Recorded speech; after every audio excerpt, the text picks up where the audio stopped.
A significant new banking regulation has officially been approved and will go into effect this week. Here's what's troubling me about it. For countless Americans, this new rule could impact how you access your accounts, what kind of fees you might be charged, and whether your transactions get flagged or even frozen unexpectedly. Most people won't find out about this until something actually goes wrong, until they're standing at an ATM that refuses to dispense cash, or trying to make a payment that gets rejected for reasons they can't understand. But you're hearing about it now, which means you have time to get ready to safeguard your funds and to ensure everything is in order before this rule takes effect nationwide.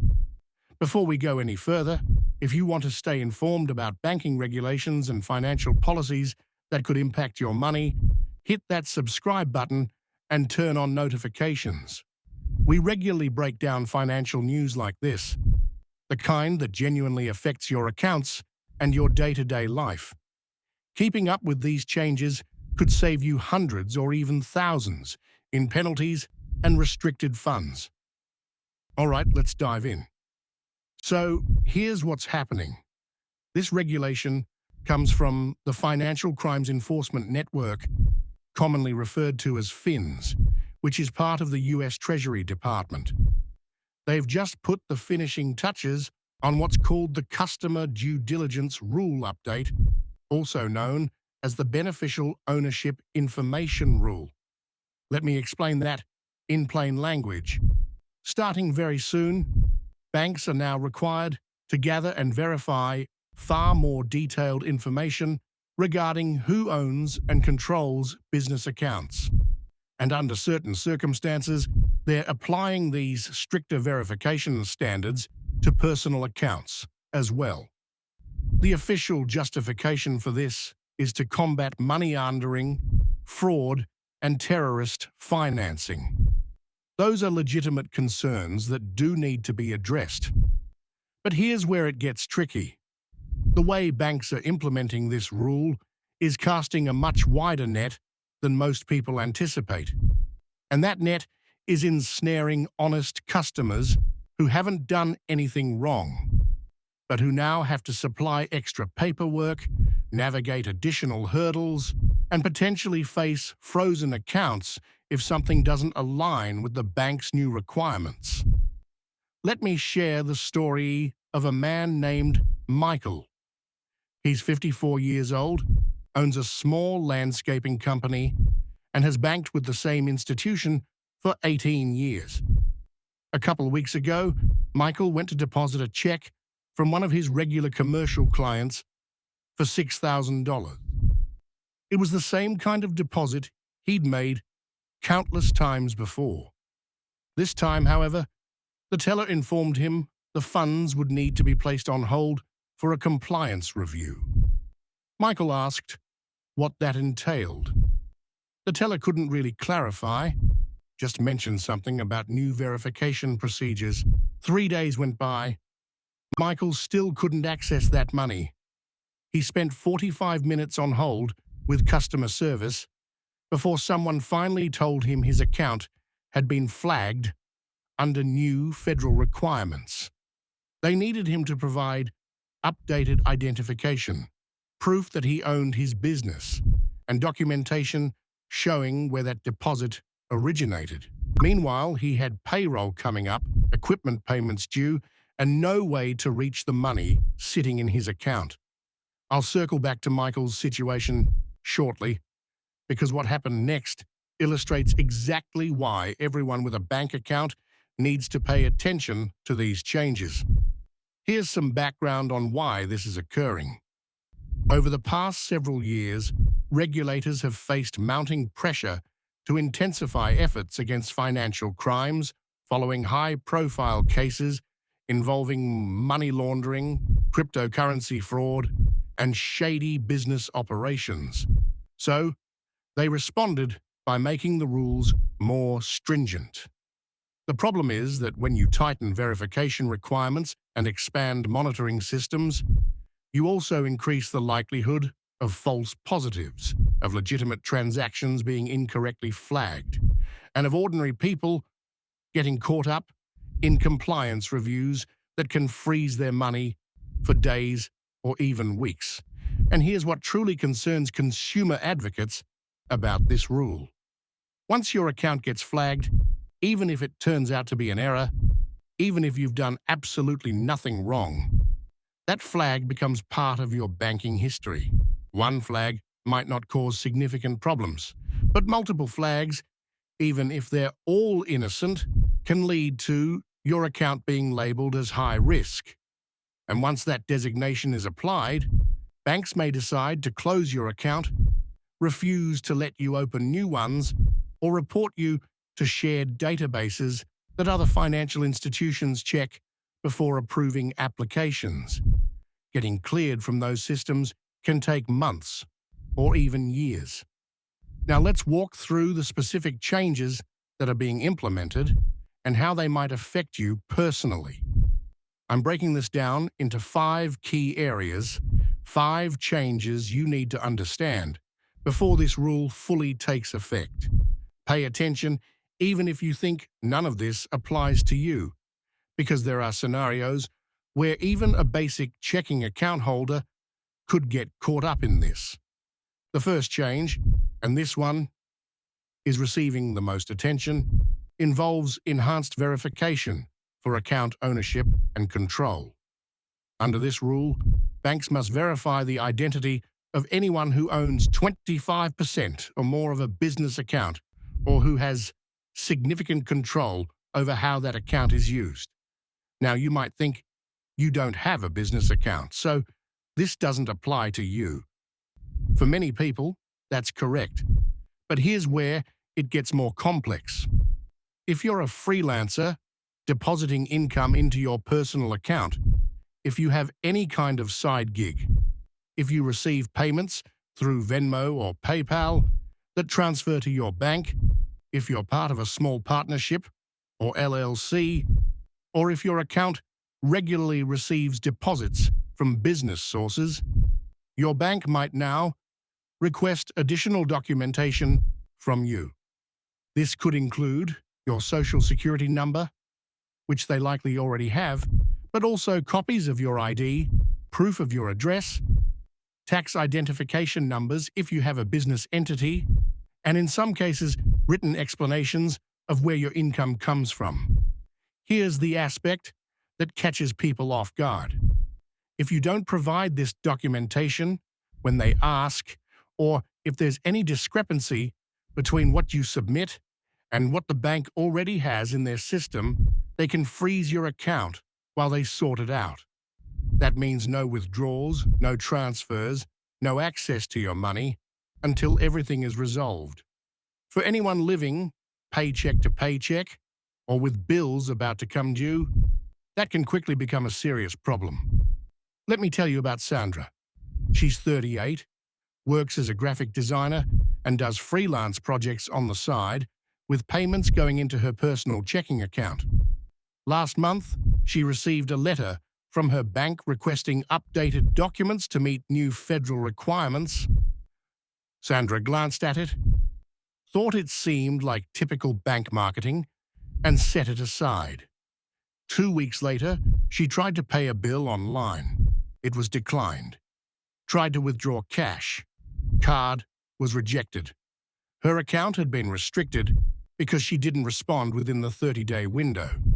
It took Sandra 4 days to gather the paperwork, upload everything, and wait for the compliance team to review it.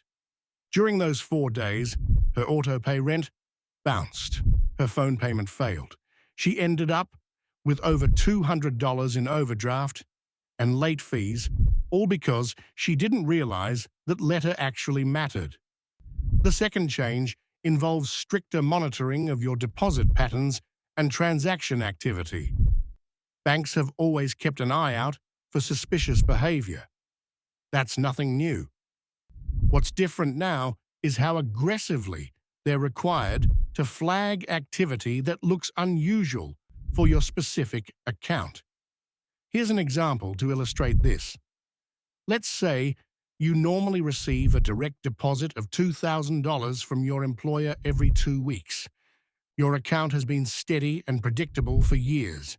Then one month, you sell a car for $8,000 and deposit the cash, or you receive a bonus of $5,000, or a family member sends you $3,000 to help with an unexpected expense.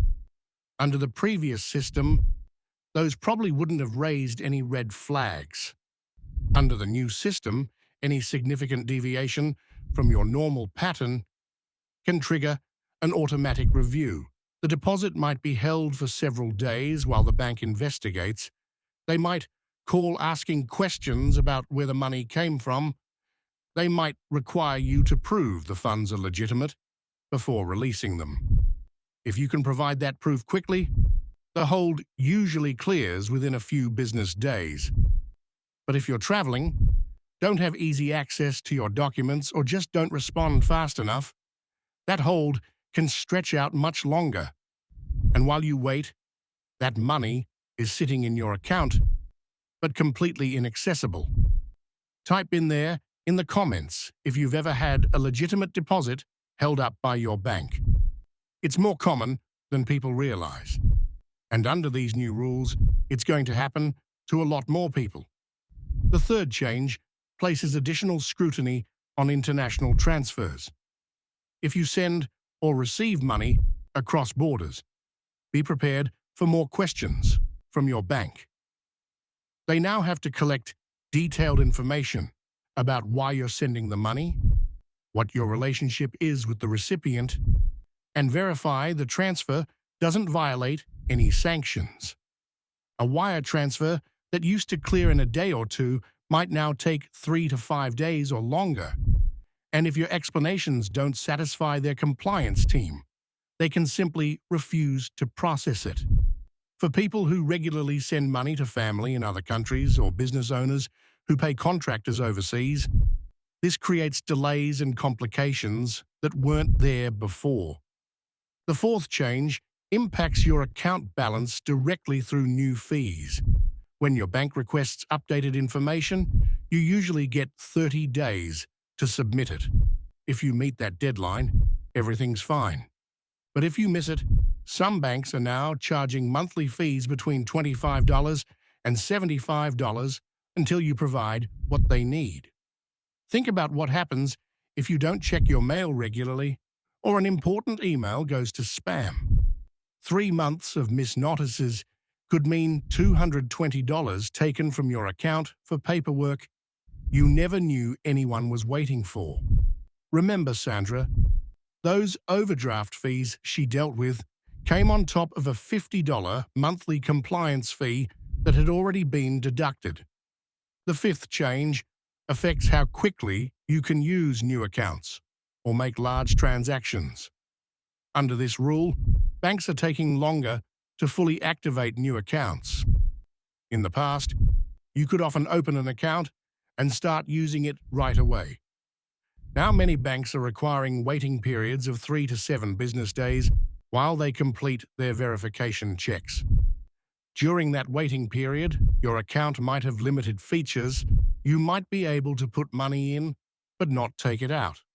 Your daily limits might be much lower than normal until verification finishes.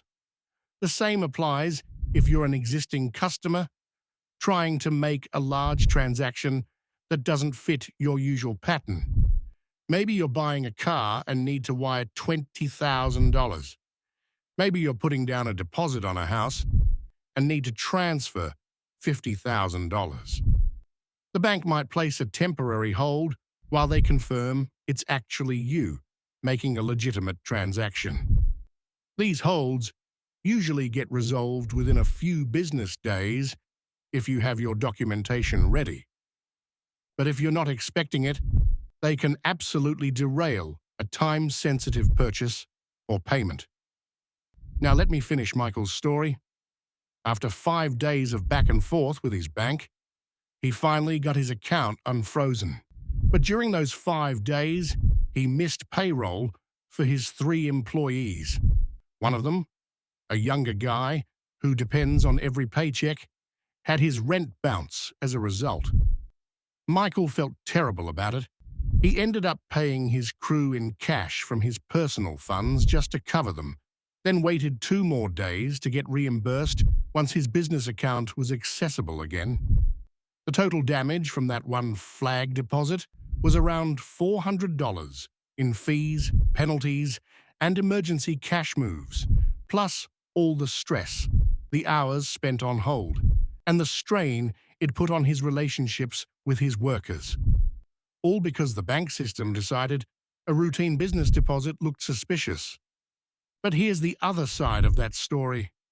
Michael has a friend named Dennis who runs a similar business, similar size, similar banking habits. When Dennis heard about these new rules coming, he didn't wait. He called his bank right away, made sure all his contact information was up to date, submitted documentation proving his business ownership, and even gave them a heads up that a large client payment was on the way. When that payment hit his account, nothing happened. No flag, no hold, no freeze. Dennis's proactive phone call took maybe 30 minutes. Michael's reactive scramble cost him a week and hundreds of dollars.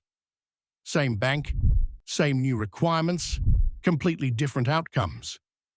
The only thing that separated them was preparation.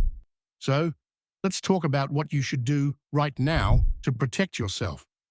First, log into your online banking and make sure all your information is accurate. Check your address, phone number, and email. If anything's outdated, fix it today. Banks send important notices through these channels, and if they're using old information, you won't get the message until your account is already restricted. Second, if you have any business income flowing into a personal account, get ahead of this. Call your bank and ask what documentation they need to comply with the new rules. Don't wait for them to reach out first. Keep digital and physical copies of your ID, proof of address, and anything that explains your income sources. Third, if you receive deposits from multiple sources, start keeping better records. Receipts from things you've sold, copies of invoices, records of money family members have sent you. If your bank ever questions a deposit, having documentation ready can resolve the issue in hours instead of weeks. Fourth, let your bank know before you make any large or unusual deposits or withdrawals. It might feel unnecessary, but a quick heads up can significantly reduce the chances of your transaction getting flagged. A simple message saying you're depositing a check from selling your car can prevent days of problems. Fifth, turn on account alerts if you haven't already. Set up notifications for deposits, large withdrawals, declined transactions, and low balances. That way, you'll know immediately if something unexpected happens, instead of finding out days later when you actually need the money. Sixth, consider having accounts at more than one bank. If your primary account gets frozen, having funds accessible somewhere else keeps you from being completely stuck while you sort things out. Hit subscribe if this is helping you understand what's changing and how to protect yourself. We cover banking updates and money rules that affect regular people. And staying informed is one of the best ways to avoid expensive surprises. Now, I need to warn you about something important. Whenever new rules create confusion, scammers take advantage. They know people are worried, and they use that to trick people into handing over sensitive information or money. So let me be very clear about what your bank will never do. They will never call you out of the blue and ask for your full account number, your PIN, your password, or your social security number.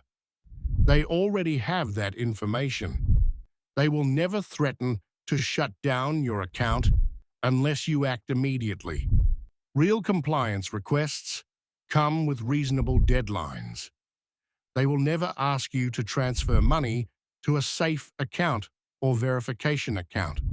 That's always a scam, and they will never text or email you a link asking you to click through and enter your personal details. If you get any communication like this, hang up or delete it, then contact your bank directly using the number on the back of your card or their official website. That's the only way to know you're actually talking to your bank. Now, let's say you do everything right and your account still gets flagged. What then? First, don't panic. Getting upset with the customer service rep won't help. They're not the ones who flagged you. Ask clear questions. What triggered the flag? What documentation do you need from me? How long will this take to resolve? Write down names, reference numbers, and timelines. Second, send whatever they're asking for as fast as you can. The quicker you respond, the quicker they can clear the hold. Third, if normal customer service isn't getting you anywhere, escalate. Ask for a supervisor. Ask to speak with compliance directly. File a formal complaint if necessary. You can also contact the Consumer Financial Protection Bureau if the situation isn't being handled properly. Fourth, if you're locked out and need money for essentials like groceries, rent, or medication, tell them that explicitly. Many banks have procedures for releasing partial funds in hardship situations while investigations continue. I understand some people feel this is government overreach, an invasion of financial privacy. That frustration is valid, but here's the reality. Financial crimes exist. Fraud exists. Regulators are under pressure to address those problems, and banks have to follow federal rules, whether we like them or not. Getting angry at your local branch won't change the regulations. Focus on what you can control, which is being ready. Remember the difference between Michael and Dennis. Same situation, opposite outcomes. Michael lost a week and hundreds of dollars. Dennis spent 30 minutes preparing and had zero problems. The main point here is straightforward, but serious. This rule is real. It's happening now, and it will affect how banks monitor your account and how fast they can restrict your access to your own money. This isn't about creating fear. It's about making sure you have the information you need. Update your contact information today. Go through your recent transactions. Be ready for extra questions about anything unusual. Keep records. Turn on alerts. Know how to reach your bank's compliance team. And watch out for scammers trying to exploit the confusion around these changes. These automated systems make mistakes all the time. Getting flagged doesn't mean you did anything wrong. It just means you need to be ready to show your transactions are legitimate and work through the process until it's cleared up. If this helped you understand what's happening and how to stay protected, subscribe so you don't miss future updates. Banking rules keep evolving, and most people don't learn about changes until they're already dealing with the fallout. Subscribing keeps you ahead of things that could affect your money. Leave a comment and let me know if you've dealt with any account issues recently. Have you gotten verification notices? Had transactions held up? I read the comments, and your experiences help guide what topics we cover next. If this information was useful, share it with your friends and family. Anyone with a bank account should know about these changes. It's not just about avoiding fees or frozen funds. It's about understanding how the system works so you can protect yourself. Thanks for watching.